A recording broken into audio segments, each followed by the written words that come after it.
London. Minicology is still in development. The final version will have improved optimization, QoL features, and gameplay balance. If you have the time, please take a moment to report any bugs you find. Thanks so much for playing. Oh, and then it toggles out to the desktop, so I had to click to get back in here. Anyway, greetings Soulswind here, and welcome to Let's Play Minicology demo version. It's developed and published by Isaac Denner, solo developer it seems. Release date to be announced, so we only have the demo version. According to the Steam page, it is an open world survival crafting game and it's a sandbox game. Popular user-defined tags are like base building, which is why it is part of the Base Builder Fest, and also management, resource management, exploration. Also, according to the Steam store description for Minicology, we can control weather and the environment. We have to travel across mini planets, build our bases while defending against monsters. So, according to what I have described for what I think are base builders, this looks both like a small scale and also a large scale base builder, as in zoomed in and also zoomed out, meaning that we both have to decorate the interior of a building, but also we are traveling across planets building many buildings. Let's see how this turns out. Anyway, the latest update for this game was literally 1st of February 2023. That's very recent. Version number 0.9.7.0.f, as you can see at the top right hand corner. And we got some of these update notes, which I'm not going to click on right now. We can start a new game. I think this is the sandbox, and this is not exactly the sandbox. We'll find out more. Okay, wait up. So, this has been many days later on the 13th of February. I still have not been able to complete the entire Minicology demo. It's packed full of content, and there's still a lot more to be discovered. I've recorded over 4 hours of gameplay, and it's not done. It doesn't seem anywhere near done. And remember, it's a demo version. So you'll see a montage of my gameplay footage across the several hours that I've already played, and I might do a Let's Play demo series for this game where you'll see the details of what happened in the gameplay and what are some of the events that led up to the snippets that you see on screen. I'm not going to put in my gameplay commentary here as part of the Steam base builder. Oh my gosh, that's so funny. It's been so many days since it ended. In fact, there's a new fest that's ending already. Steam Next Fest. And I'll have to do something for it. And it'll be late. But anyway, for this, I'm gonna record a post commentary on the gameplay. The gameplay reminds me of a mix between Terraria and Stardew Valley. You collect materials, you craft building blocks that you can use to build the background and the foreground to set up a base. You have research facilities and you have got crafting facilities, but more importantly, there is automation in this game. You can build pipe printers to print pipes and maybe even like material printers or something like that?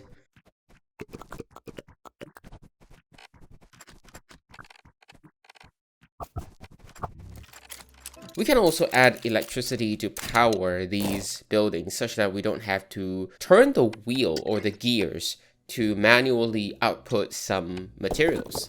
It can be done using electricity, and so you've got like cables linking the electricity output to the electricity input of a crafting station or whatever that is. And there's so many things that we can do in this game, but something that I wanted to note was that the crafting UI could be a little bit unintuitive because we have to remember the recipes all the time. Otherwise, we'll have to scan the material to find out the recipe. Like scan the material, these are the things you can build with that material. Ensure that you have got other materials. Click on the print button, which will then go into a printing page, and it will only populate one copy of that thing that you want to print. So in order to add in more, I think you have to hold shift key and then just drag around the slots and try to fill in the materials and whatnot. And this part, the user interface, can be improved. It somehow resembles the crafting UI of Minecraft. So technically you don't know what you need or what layout they are to craft a certain item. So it's trial and error. But then again, eventually Minecraft had this like recipe thingy that you can just like, oh, okay, I don't want to remember all these things. I just want to be able to craft right away. So you've got a recipe book at the side and just click on the item that you want and then it goes in there or something like that.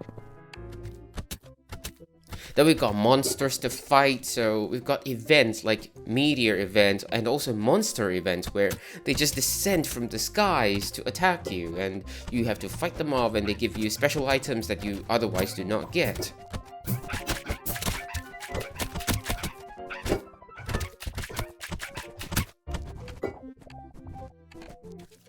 There's also dungeon exploration, not exactly dungeon, but underground exploration. So we have to dig underground and we've got more monsters in there, more materials in there. At the same time, there's also the heat element from the core of the planets that we're exploring. So we cannot stay down underground for too long unless we've got heat prevention things, and I think the game gives us these things in future. Like we already have this frost thingy that we can get from the meteor event or whatever event, and those will help us cool down, keep us underground longer. So eventually we'll have equipment or something to let us survive underground, so we get to explore deeper and uncover more materials. With the materials we can build better bases, we can craft better equipment. So that's the base building, and we eventually get something really nice as a base. I mean, I'm not that creative, so my bases probably just look like boxes. But is that all? No. If we think our bases are perfect, we have a spaceship to repair. And in the demo, we can repair the spaceship. Can it fly? Yes. Number of planets we can explore? I don't know, so many. All of them accessible. Any planet that is on the map you can reach, but whether you can survive on the map, that's a different thing. Most of them you can, but some has got heat elements, some has got cold elements, and yeah.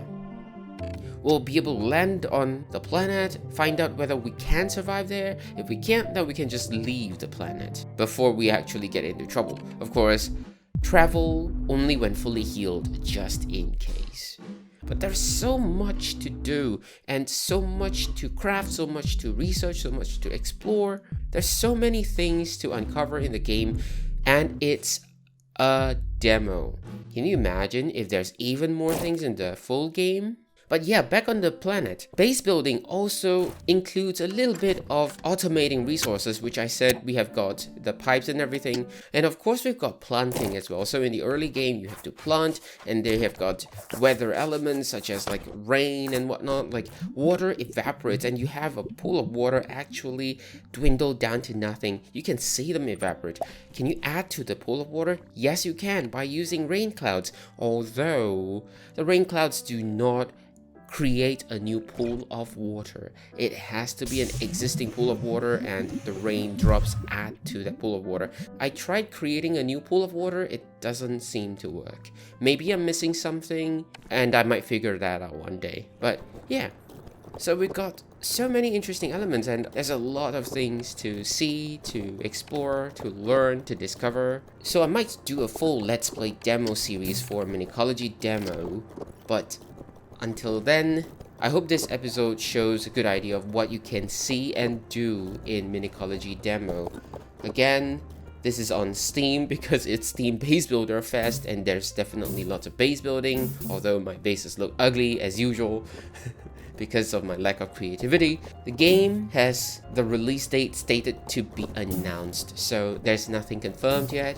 developer and publisher are the same, Isaac Denner. I think he's a solo developer. This game is also tagged as open world survival craft, sandbox, and of course base builder, exploration. I think I mentioned this at the front of the episode, if not, here it is. And it's even tagged in the additional tags as online co-op. So there is a possibility that in future, there might be multiplayer elements to it. So does it mean that there's a possibility there will be multiplayer support in future? It does look very multiplayer-able. It'd be a lot of fun to play together with friends in this game. Do check out the Steam store page for Minicology and Minicology demo. Alright, that's it for this episode. I hope you enjoyed. There's still a lot more base builder episodes that I have to catch up on. I'll talk more about why these episodes are so delayed in my posts on YouTube. But thank you so much for watching. That's all I have for now. Have a nice day.